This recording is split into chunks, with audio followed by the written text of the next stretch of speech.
Hello and welcome everyone to this Business Link webinar with 910 Marketing, who are Megan's joining us today, and I'll introduce more fully in a moment. But while we just let everyone in and everyone joins us here, if you could use the chat tab at the bottom of your screen there. Usually I just ask where everyone is from in the province, but today we're going to go with the theme of the webinar, which is helping you identify and reach your audience with personas. So we're going to look at who our target market is. So if you could, in the chat, write who your target market is, and you get added bonus points if you do it through the form of emojis. So if you can find those emojis that sum up your target market, that would be awesome. I think it's something I would struggle to do on my computer. I could probably find easy enough on my phone, but give it a go. And be great to see those in there. So, like I say, thanks everyone for joining us. I'd like to start by doing our land acknowledgement. Business Link acknowledges and respects that we are on traditional land, meeting grounds, territories, gathering places, and traveling routes of Treaty 4, 6, 7, 8, and 10, and the home to many First Nations, Métis, and Inuit people.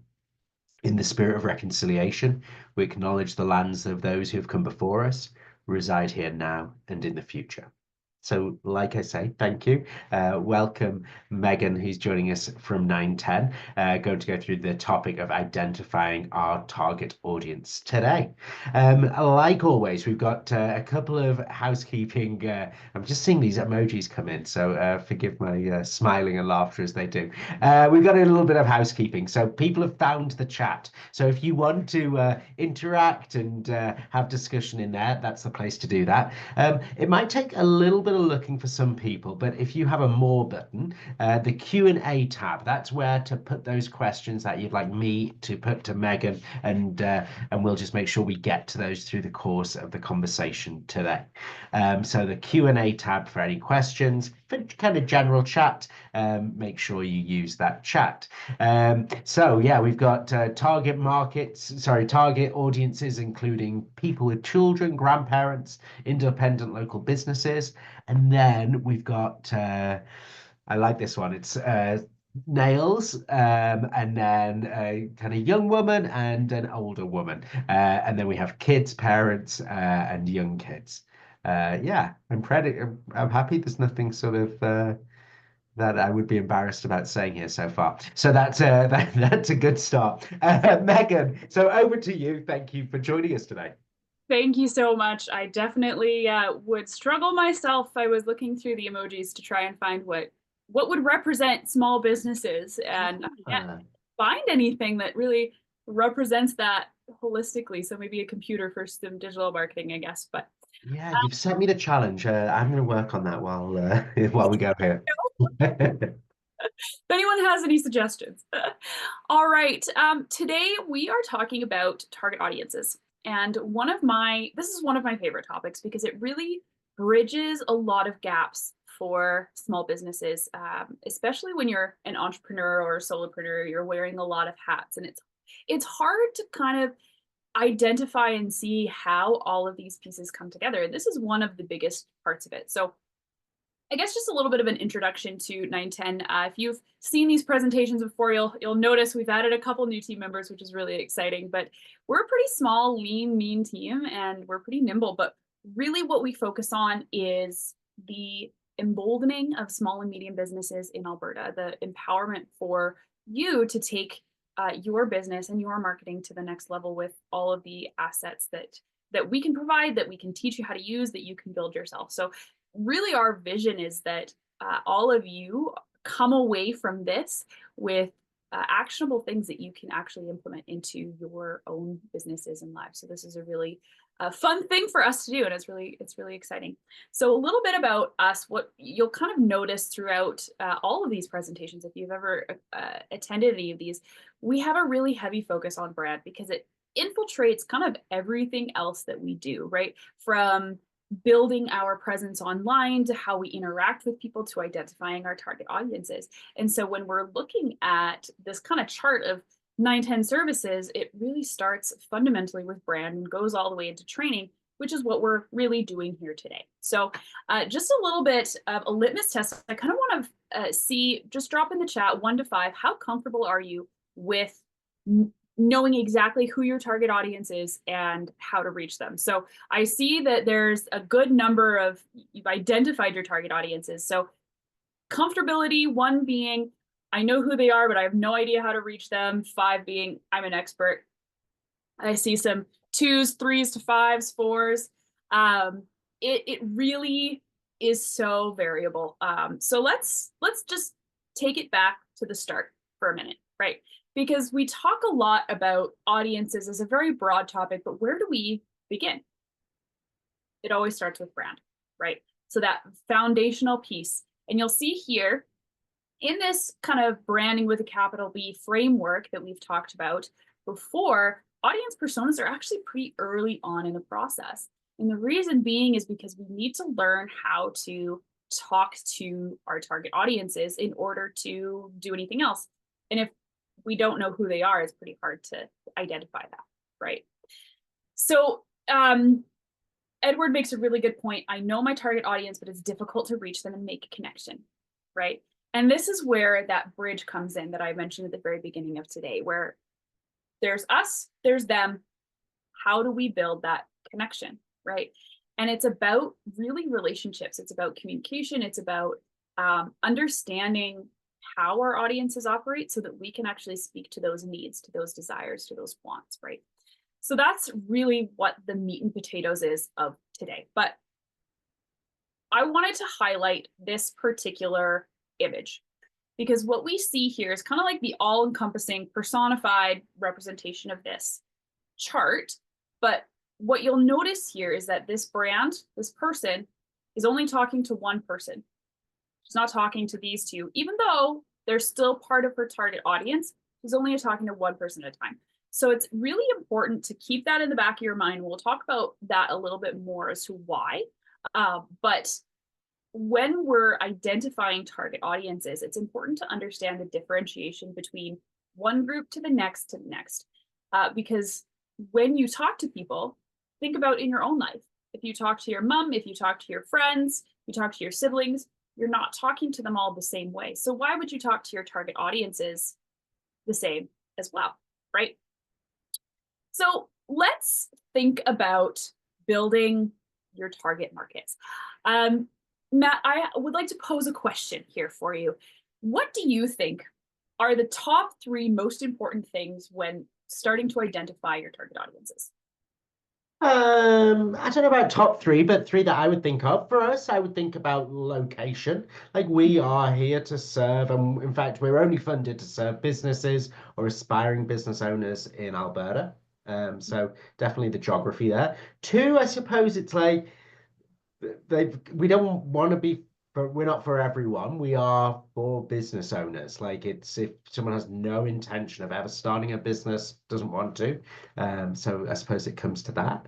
And 3, where I suppose where they are in that. Are they planning to start a business or are they a business owner already? And that's kind of important to us because we have different offerings for them. It's pointless if we have an established business directing them to our business launch program, for instance. So sort of where they are in their life cycle, their maturity. Journey, yeah, absolutely. So one really key thing that you pointed out there is that not everyone is going to be the appropriate fit for your target audience. And so something that I see very, very often is that, well, I don't want to turn anybody away, so everyone's my target audience. And I'm seeing a few comments in the chat here about, demographics, psychographics, interests, passions, those kinds of things.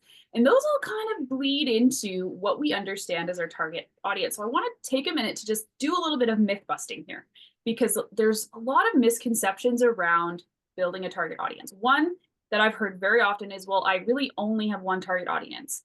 I only offer, maybe I run a coffee shop, so I only offer, my target audience is coffee drinkers. But it's a lot more nuanced than that, right? Thinking about the actual person that's walking through the door. A lot of people, when they have this frame of mind, it's very much steeped in what I can offer versus what people need, right? And thinking about that target audience as them externally, right? And so that's really important to remember, that they are human beings walking through your doors, coming to your website, whatever that looks like, and they're going to have unique pieces to them, right? So you don't only have one target audience, I can almost guarantee it. The second one is I'm trying to reach everyone, and this is what Matt alluded to as well. Even in industries like insurance, for example, where everybody needs insurance, why would I say that I'm not targeting everybody? But not everybody is going to align with you, your values, your approach, right? And so even if you have a commodity or a service that genuinely and anybody could use, that doesn't necessarily mean that you should target everybody.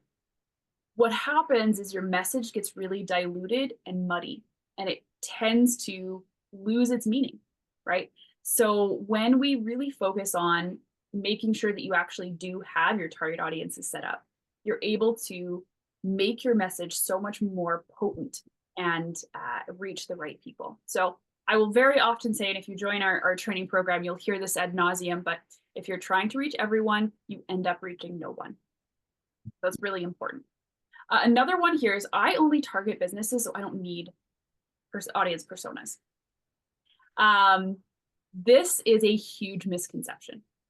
All of these frameworks can be applied to business industries where, yes, maybe you are wanting to offer a service product to a business itself, but the person making that decision, the person making the call, the person who's on the other side of the phone, they are still a person, right? And we have to treat them as such. So it's really important to break that wall of it's a business. No, they're people. They're still people. So when you are in that industry, it can be really challenging, a little bit of a mental exercise, a little bit of a gymnastic exercise there to try and figure out who that person is that's picking up the phone. It may not always be the CEO or the decision maker. It could be the person that's in the front office, or it could be an executive assistant, or it could be somebody's daughter who saw something on social media and says, hey, mom, dad, this I think would be really great for your business. So keeping in mind that it's not just this kind of amorphous being, there are people behind it is really, really important. And then the other key thing is I have to talk to all of my audiences at the same time. Every single social media post, every single blog post, email, I have to incorporate something that's for all of my audiences, even if you have only identified 3 to 5. It's really important to remember that you can only talk to one at a time. Not all of your offerings, and Matt, this is a really great point that you brought up as well, where somebody in their cycle, in their journey, you're going to have different offerings for those people. And so trying to send out an email with all of the information that you have for all of your different audience groups every single time is not going to be beneficial. It's not going to be helpful for your audience. It's not going to be helpful for you to try and get more people in the door.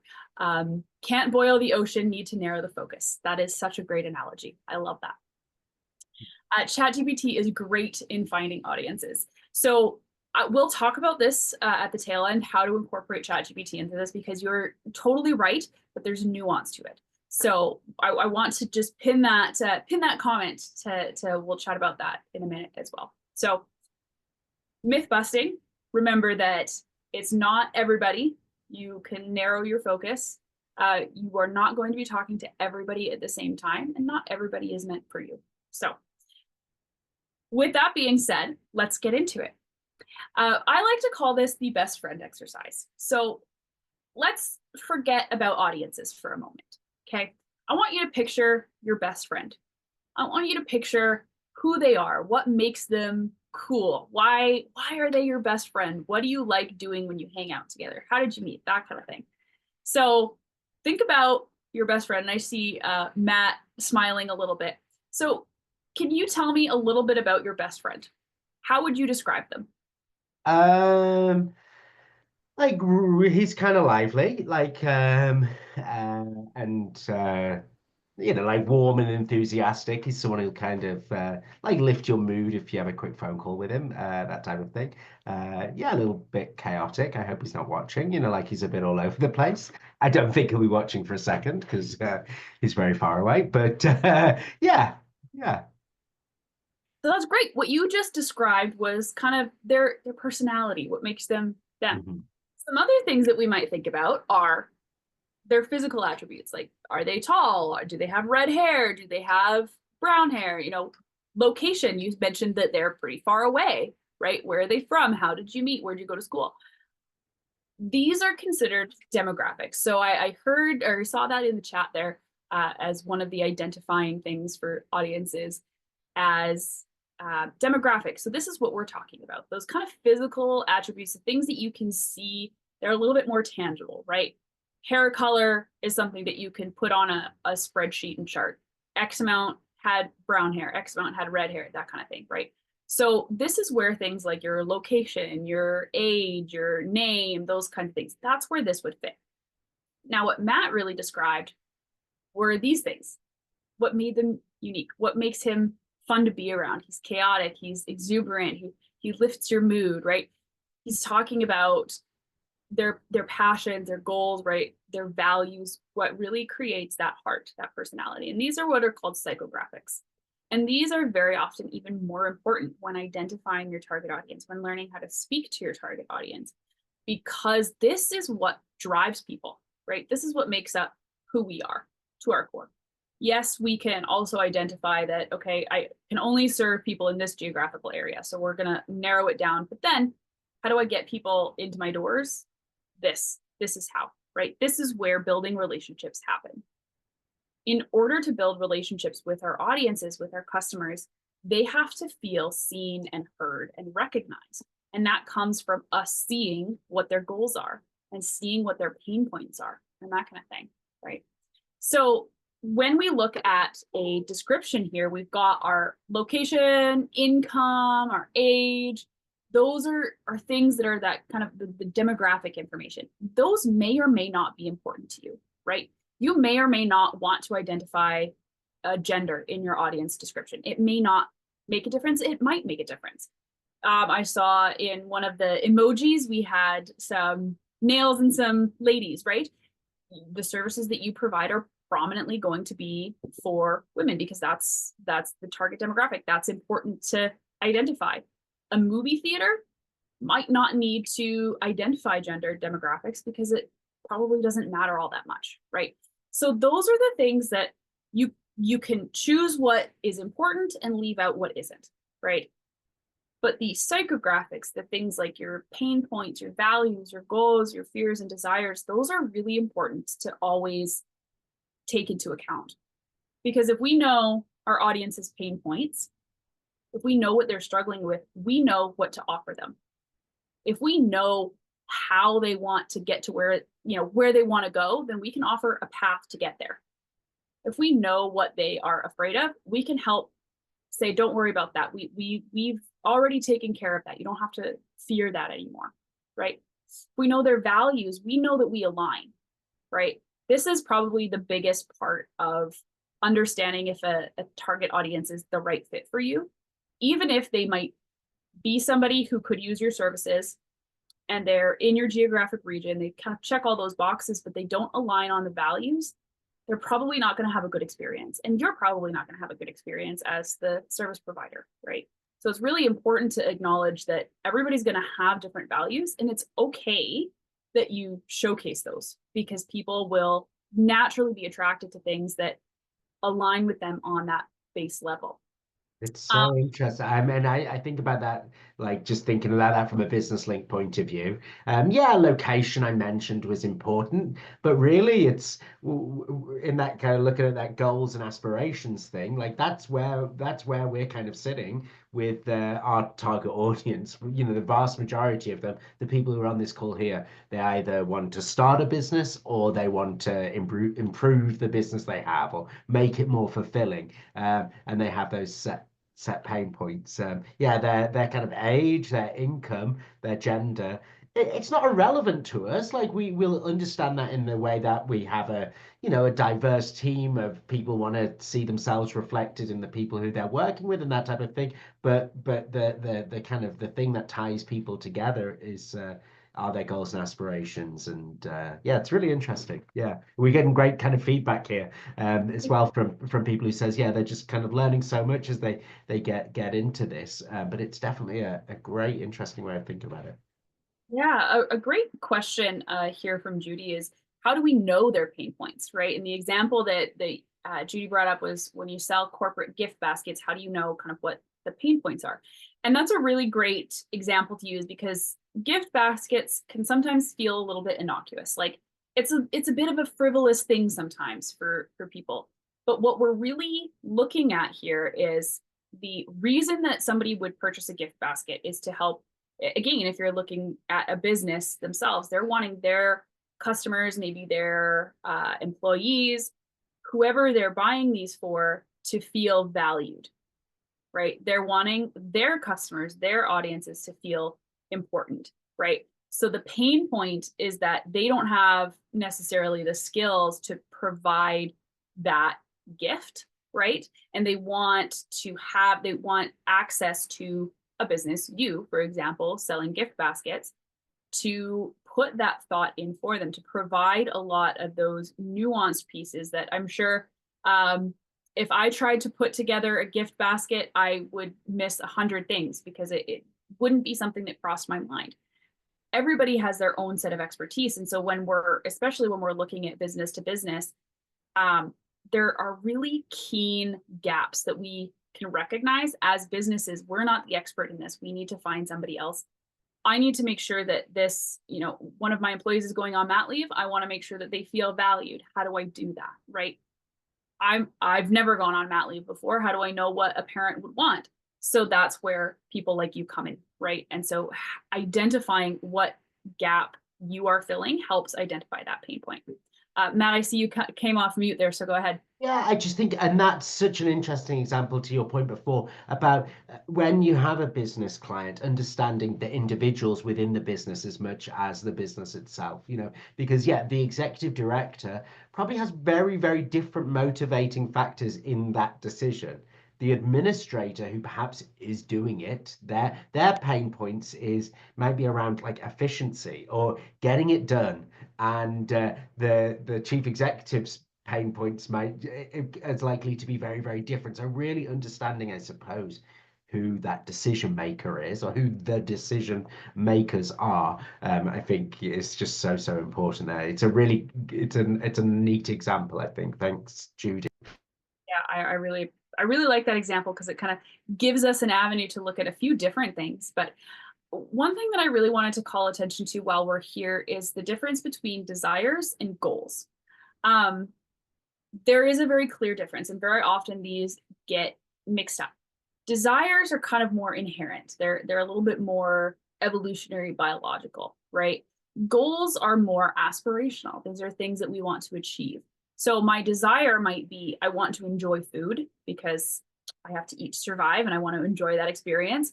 My goal might be I want to become a better cook, right? So there's the goal, the aspiration is rooted in that desire, right? So there's a book, and I will show it off here.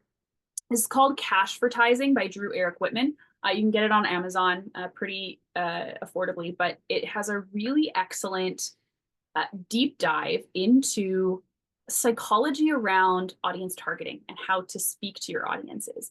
And he uses this framework called the Life Force 8, where he breaks down kind of core human desires into 8 different categories and talks a lot about how, as marketers, we can use our understanding of what people innately desire to identify their goals and how to speak to those directly. So this is definitely kind of just a side note, but definitely a really good book. I talk about it quite a bit in our training program, but understanding the difference between those desires and the goals allows you to offer a path from that desire to the goal. So when you're speaking to people, they don't have to do that work, right? And it doesn't have to be, is your goal XYZ? and you desire XYZ, well, here's how we can help you get there. It doesn't have to be that kind of clunky and explicit, but you can really use that very effectively in just simple messaging. Do you struggle with this? Here's how we can get you to that end point, right? So it can be very, very simple and does not have to be complex, but it's so, so, so effective. So the book is called Cashvertising by Drew Eric Whitman. So I will pop that in the chat here in a minute, but yeah, so that's kind of what we're looking at. So when we look at audience personas, we've gone through this exercise. We've done that just a few times to try and figure out, our top 3, top 5 different audience groups. Okay, so now what? Right now, what do we do? We know who we are. We know who our audience is. What's the point? Right. So now this is where our expression comes in. This is where we start to bridge that gap, right? And I was talking about learning how to talk to your audiences. Now we get to decide where or figure out where audiences live. Are they on Facebook? Are they on Twitter? Are they on YouTube? Are they out in the world and we want to do some print marketing? Where does our audience live? What kind of language do they use? What would help us connect to them?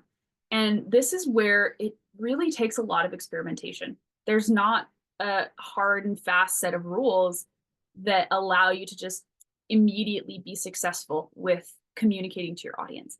It does take time and work to be able to identify, okay, well, you know what, this week I'm going to start posting on Facebook and kind of see what my engagement is like. And then from there, if it's really good, I'm going to keep posting on Facebook and maybe dabble a little bit in Instagram. If it's not good, maybe I switch platforms, right? So you have to do a lot of work testing to figure out where your audiences are and what they respond to, just because your audiences are unique to you. And that's not something I can teach you, drop of the hat. I can teach you how to find them, but the rest of the work is going to be on you. So good luck with that. But then what we really are looking at is that communication, right? Bridging that gap. So we had a really great comment earlier about ChatGPT and how ChatGPT is really great at teasing out audiences. ChatGPT is excellent for helping you get from one part to another part, but it's not great about understanding the nuance, right?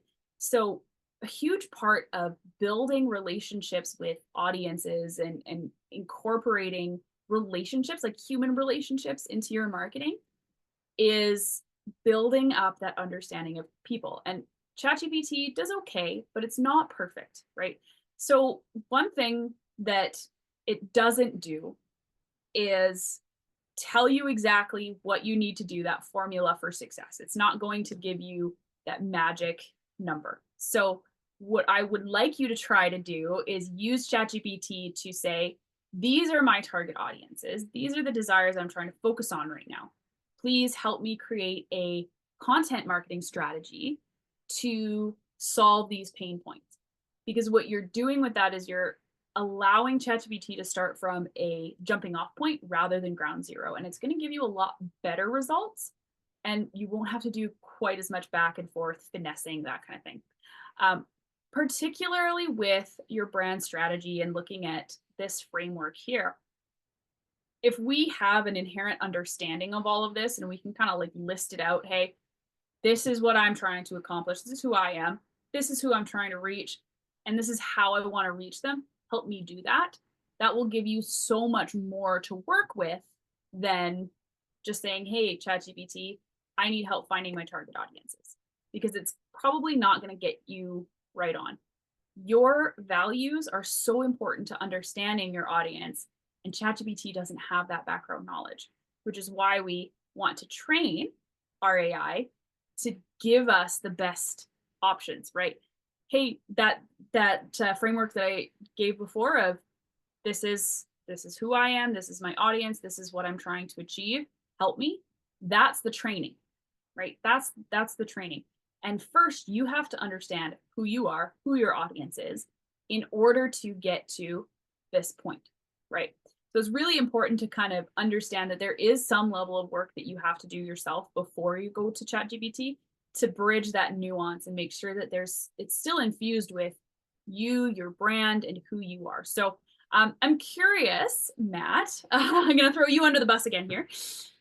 What kind of things would you put into ChatGPT when you're trying to write let's say you're writing a blog post for a very specific audience? How would you help ChatGPT understand what you're trying to achieve and who you're trying to reach?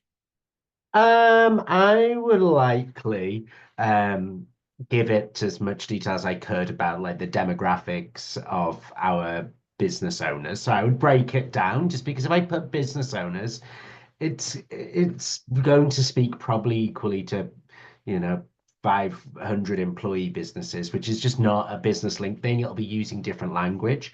I might even use some of our like brand guidelines, and we have like internal documents that our marketing team have put together that help us when we're deciding how we speak to clients, when we're deciding the language type of a blog that we're going to do, or even how we present something like that. We have brand guidelines, so definitely add that to it. And then I would probably iterate as well. So I'd press the enter button, it would come back with something, and I might say, "Oh, could you have something that's maybe less wordy, or that gets to the point more quickly?" One thing that's really important when you're working with ChatGPT and trying to make sure that you're very clear on targeting your audience is understanding kind of what level of information that you need to provide.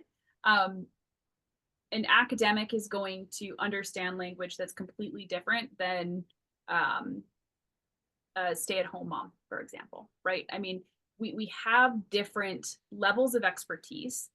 Your audiences are going to have different levels of expertise. And so understanding what level they are going to need is really important, because very often ChatGPT will spit out things that are quite high level, and working with it to, like you said, Matt, iterating to bring it down to a level that makes sense for your audience. Another really helpful thing that I've found working with ChatGPT is asking it questions. This is what I'm trying to accomplish. This is who I'm trying to reach. What else do you need to be successful? Okay, great. Now it asks me for more information. I provide it. It gives me an answer. Then I take that, I refine it, and then I put it back into ChatGPT and say, hey, is there anything else that you would add to make this better? What is missing out of this? Or is there any nuance in terms of current events, right? If we're talking about different things happening in the business world, right? So back and forth is so important to make something that's so much more digestible for your audience. I just want to come back to this book for a moment, because this just really hones in the example.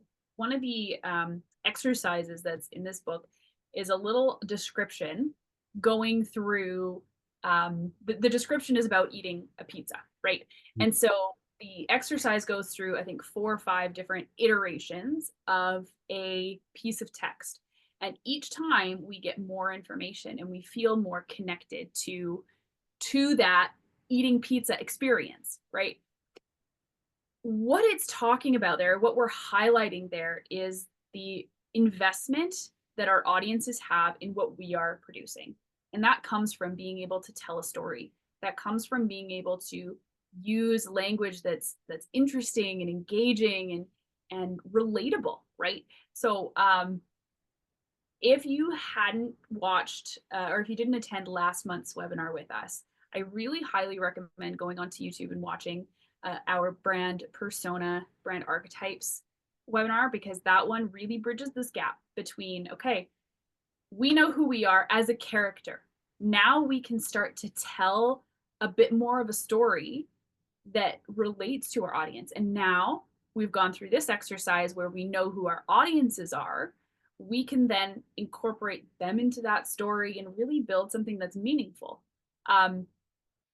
This very often sounds kind of fluffy, and I mean, I have a background in English literature, so it's probably that's where my head's at. But there's a reason why stories like Harry Potter or Star Wars or Forrest Gump are so universal, is because the language and the story that's shared is so inherent to who we are. And as the audience, the authors, the producers had to understand who we were in order to be able to do that, right?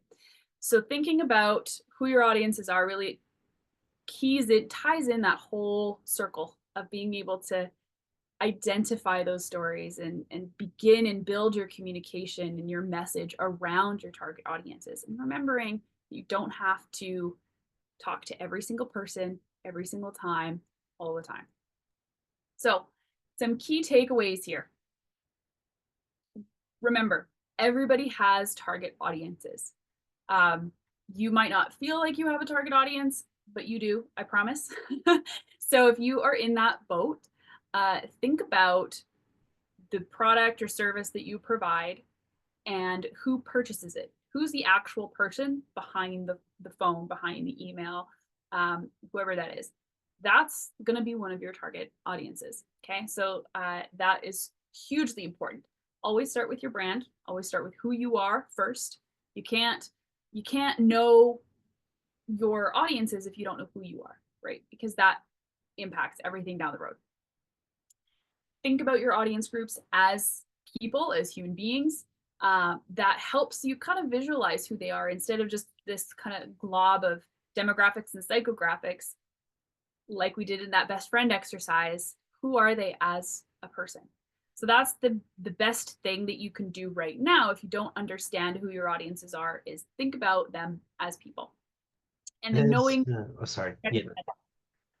Yeah, I suppose just a comment or a question here that kind of ties into that third point there, and maybe we could explore a little bit. And it's from Gerald. He has a business. Looks like they sell smart building sensors for facility management, energy management. And he just really wants to understand how he can identify those key decision makers within the companies. I mean, I got a thought there, but Megan. So, well, that's so a really great question, because really what that does is it forces you to dig a little bit deeper into, okay, well, what's the purpose, right? Is it security? Is it access? What is the purpose of these products that you're providing? Because that will influence who that decision maker is. And very typically, if it's like a security thing, that is going to go right up to that primary president, CEO, maybe there's a director of security or whatever. But if it's more for convenience, ease of access, it might be more on the human relations side of things, more on the business management side of things. So that the purpose kind of identifies who that target would be. Matt, go ahead. Yeah, no, I agree. And I think it all comes back, doesn't it, to knowing your audience really, really well. Because it's likely that, within that sector you're talking about, there'll be businesses that are 5 people businesses, facility management companies that have, like I say, 5 employees, and there'll be ones that are 1,000 employees. It's going to be very, very different who that decision maker is for that purchase. If it's a $10,000 purchase, it's going to be a very, very different decision maker based on the size of company. So I suppose it comes back to doing that market research, but actually doing that client research as well, and understanding who those decision makers are. One great thing I heard recently, actually, from a sales guy was kind of always go above. Often it's a good strategy to go one level above where you'll actually sell to, because people are sometimes responsive when they get an email from their boss saying, "Oh, can you follow up with this? Follow up. This guy's tried to contact me." You often feel obliged to get back to them. That's one. Judy asks kind of a connected question: what will make that customer choose your specific business when there are so many competitors fighting for the same target audience? Judy was the corporate gift basket business too. That is such a great question. And that comes into, if we go back to our brand strategy here, this is your differentiation. You are not, and when we're looking at our audiences and remembering that not every single person who's in the market for a corporate gift basket is going to be your ideal customer, thinking about what makes you unique and what your values are inherently brings in the people that you want. Now, that doesn't eliminate the competition, the competitors, right? The people that are in your industry selling the same things. Rather than focusing on what you do the same, focus on what you do differently. What is it about your gift baskets that are unique? Is it the attention to detail? Is it the quality of the things that you're putting in those baskets? Is it food related versus something else, right? Those differentiators, the things that make you unique, why, kind of what drives you and what your kind of passions are about this are going to be what sets you apart from the competition, right? In really flooded industries and food and beverage, restaurants is a really good example of that because it's such a saturated industry. You have to be focused on that one, two, three unique things that are special and not the things that you do the same as everybody else. Maybe you offer, two places do steak, one place does steak better, but maybe they offer homemade jams and the other place doesn't. Rather than focusing on the steak, they'd focus on the jams because, oh, well, we have better steak, but we also have this really cool thing that sets us apart.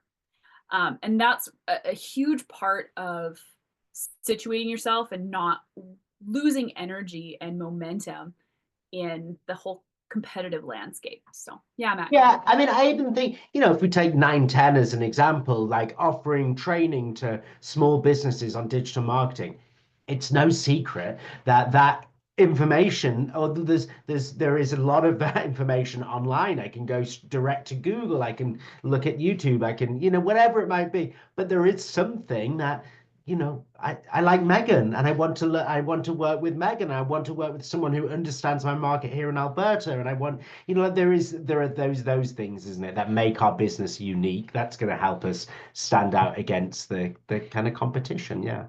And that's a really good point too, because the other thing that we have to continue to work on is innovation, right? Especially in Alberta, which is such a fast moving economy, regardless of what industry you're in, it's really important to be consistently innovating and improving your product or service. The base might stay the same, the fundamentals might stay the same, but we've been offering websites for 10, 15 years now. What we're doing now is incorporating more AI, SEO technology into those websites. So our base is still the same, but we're innovating and bringing more into it. And that's where the differentiation comes from. And that's what sets us apart, right? So yeah. Perfect. Yeah, thanks. And then the last point here was knowing your audience helps you use other tools in your arsenal, not only ChatGPT, but other things like social media, right? Me, for example, I primarily target businesses, right? We're a business to business industry. I'm going to spend a lot more time on LinkedIn than I am on Twitter, for example, because my audience is not on Twitter. My audience is on LinkedIn, though. So that's where I'm going to put my time, my focus, and I'm going to be able to use those tools much more effectively than if I was wasting my time on another platform, right? That's not going to be the same story for everybody. You might be a business, but you have a lot of people on Twitter. Great. Use that tool. But you have to understand who your audiences are in order to be able to use those effectively. So it's really important. The other part of that too is if you don't know your audiences, you won't be able to read your analytics very well, right?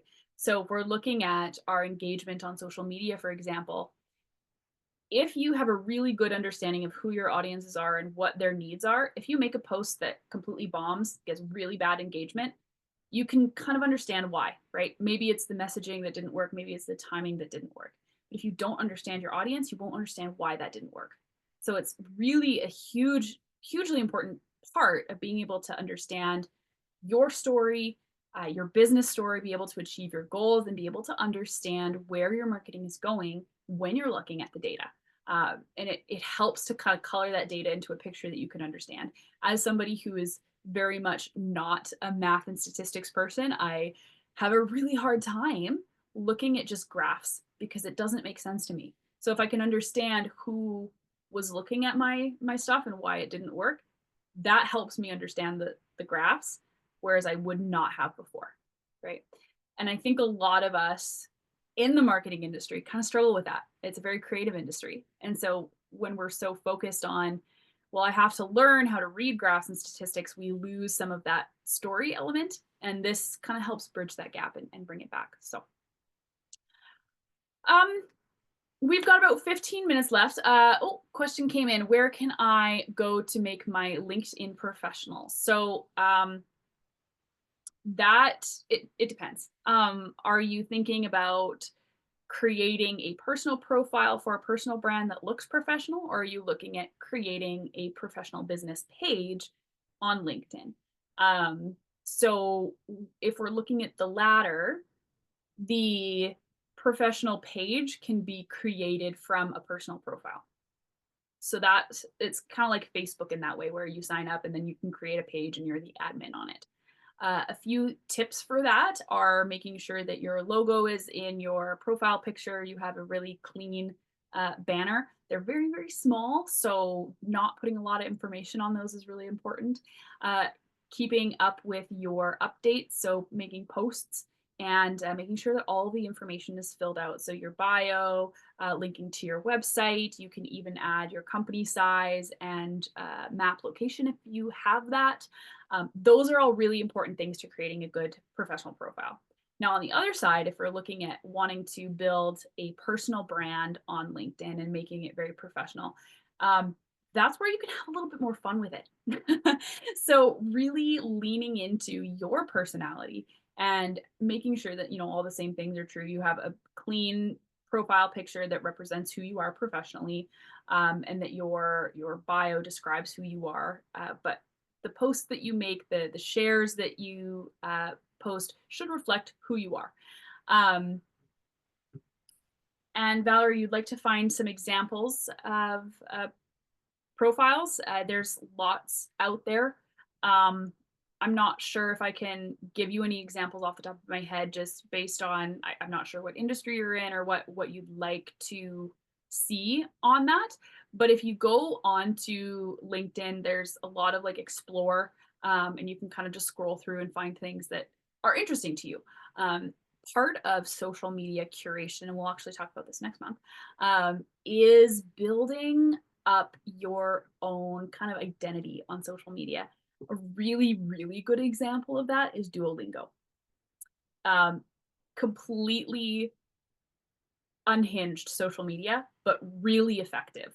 And so if you're looking for a laugh, definitely go check them out. But it's a really good example of how to build character and personality on social media very, very effectively. So I'm going to throw an extra one in there as well. There's a Irish European airline called Ryanair, and they're known for their kind of very, very low pricing. Like in the summer, I flew for like £10 from the UK to France. It was super cheap, and they have this like you get what you get and don't get upset kind of approach, and they have that in their social media. I mean, it's very skillful that they can carry that off, and it's a very, very strong brand that kind of allows them to do that.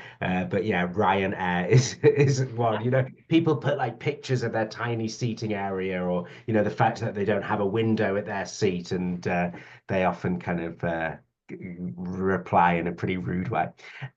We got an interesting kind of question here from Felicia. She just says, and I think a lot of people can feel like this. She says she's not going to lie. It's difficult when it comes to understanding that target audience. She goes, we own a custom signs business. They do embroidery, they do laser engraving, they do silk screen, and so much more. When we do have that kind of variety of services, products, we maybe serve business, we serve individuals, we perhaps have serve people at distance, we serve people in our local community. Like, where do we start, or do we just feel overwhelmed? that is such a great question. And very often I have had a few students that have come through a training program with that exact question. And very often what has been effective is breaking it out into two separate sections. So we have one for our business to consumer. So that's the direct, I want to embroider a sweater for my mom for Christmas, kind of a relationship. And then the other side is the business side, right? I want to have 10 sweaters for my employees that have our business logo on them. So there's two sides to that. And then within that, there's a few different audience groups as well. So taking it from, okay, well, how is this going to happen? There's so many audience groups, can be really overwhelming. Breaking it down into kind of sections can help. I actually am working with a business right now where they have a whole bunch of different functions of the organization itself and a lot of different audiences within those functions. So what we've done is we've broken it out into those kind of, okay, well, we've got this particular type of service that we offer, this particular type of service. Within that, I have 3 different audiences. And so it ends up being that they have like 12 different audiences, but each of those relate back to a very specific function. So if you break it out like that, it can be a lot less overwhelming. So it's not quite as busy, right? So when you're thinking about your social media strategy, for example, and you've broken out your audiences into, I have my B2B, B2C, and I've got, 3 different audiences. What is 3 things that this one audience group on my B2C side need to know about me? Today, that's what I'm going to focus on. Tomorrow, I can work on the business to business side of things, and I can maybe make a post targeting business owners. So breaking it down like that really helps you not feel quite so overwhelmed in terms of I have to make sure I'm reaching every single audience every single day. You don't. I promise you don't. And so it takes a lot of that stress off of you as well. So I hope that answers the question. And I think that's it. And we don't have to perfect all at once, do we? Like I think there is a thing of, well, what's the group that I enjoy working with most? Or some business will say, what's my most profitable group? I mean, when you're an owner operator small business, I think there is more that we consider beyond profitability. But yeah, which clients do I like serving the most? And that's probably a great place to start. Yeah, I had a business back in the UK where it was a cleaning business. We had corporate clients, lots of kind of universities, that type of client, and then individuals and much smaller clients. The corporate clients were definitely the most profitable. The individuals were the clients that we enjoyed working with much more. And so like we decided, like we kind of decided, and that's where we go. Yeah, trying to tackle absolutely everything all at once is too much. So yeah, start where you can, and that's an improvement, isn't it? It's yeah. Yeah, and as small businesses, entrepreneurs, solopreneurs, again, like I said at the very beginning, you wear a lot of hats. And so you Mhm. have to kind of prioritize where you're going to spend your time because you could spend you marketing is a full-time job. Yeah. You have full teams of 10 people focused on just marketing. But that's not realistic for a lot of Alberta businesses. That's just not going to happen. And so thinking about, okay, I know that my goal this year is to increase my brand awareness by 10%. Okay, how do I do that? Well, one, I need to figure out where my audiences are. Okay. In order to do that, I have to figure out who my audiences are. So identify your target audiences, find out where they live on social media, pick 2 platforms, right, to focus on, and then work from there. Break it down into bite-sized pieces. You, like Matt said, you don't have to do everything all at once because it is too much. It is too much. And I'm going to just say that right now. As one person running many things, you can't do it all. And that's okay. You're not supposed to. If you try, it's going to blow up in your face and it's not going to be as effective as what it would be if you would just do one step at a time. So it's okay to not do everything. This Perfect. is my permission to you to not do everything. That's a good start. Awesome. Well, thanks so much, Megan. Yeah. Absolutely. All right. Well, thank you so much for joining us today, everyone. We've got a few great sessions coming up here on the 9/10 Business Link webinar schedule. So next month, we're going to be looking at social media. So we'll be tying in how to really implement a lot of the strategies from today. And then content marketing will be next. So bridging the gap from social media to everything else. And then in May, we will be tackling some search engine optimization. So a little bit more of the technical kind of aspects of web and search. So there's a lot of those. I hope to see you soon. We have some really exciting things coming up in the future. In the next couple months, we'll be implementing some new platforms and programs that will help small businesses really consolidate a lot of their resources. But we don't have those ready quite yet. So before we offer those, keep in touch with us. For right now, we're happy to offer 10% off of any of our services, but definitely stay in touch with 910. Come to our webinars, and we will be sharing a lot more information about that very soon. So I'm really excited about that, to offer some new services to all of you. So thank you so much for coming. Yeah, any other final questions? We've got 5 minutes left. Matt, I will let you kind of round us out. Yeah, well, I will just have a look here. We have, in terms of questions, someone asks, and you may know this, are these available through the Grand Prairie Chamber? The Grand Prairie Chamber does have a lot of really great webinar activities. These particular ones are not, but I know for a fact that there are some coming up on the horizon. If you go to the GP Chamber website and events, there's a whole calendar. We're actually going to be doing some with them in May. So keep that in mind. But yeah, if you are local to the Grand Prairie area, definitely check those out. 910 is local there. So we're always happy and excited to work with the GP Chamber with those as well. So keep that in the back of your mind. Definitely go check out the GP Chamber website if you're interested in more of those events.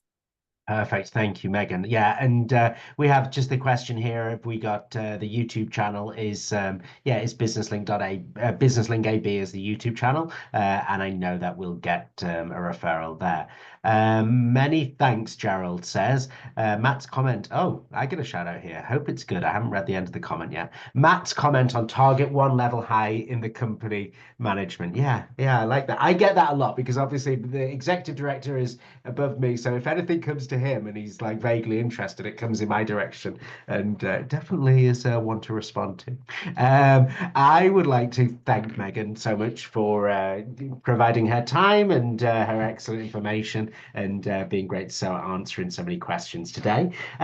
We have got a few things, like I say, to be aware of. So businesslink.ca/events is definitely the place to come and find out what events that we have. I saw someone put in the chat, we've got something on kind of tax seasons and dividends and paying yourself salary versus dividends coming up. So that's one to check out too. And the one thing that we really ask is check out the email that you receive, because it has the survey feedback. It's really important for us to be able to offer these free, that we have that feedback from you, that we can look and see how we can tweak, improve, share that information with Megan. It's really important. So please look out for that. It's very valuable to us. We'll send the full recording of the webinar out soon, so keep an eye out for that. And really, there's not a lot more to say than see you next time. See you at the next webinar. Thanks, Megan. Thank you so much, everyone. It was great, and we'll see you next time. Thanks, folks. Bye-bye.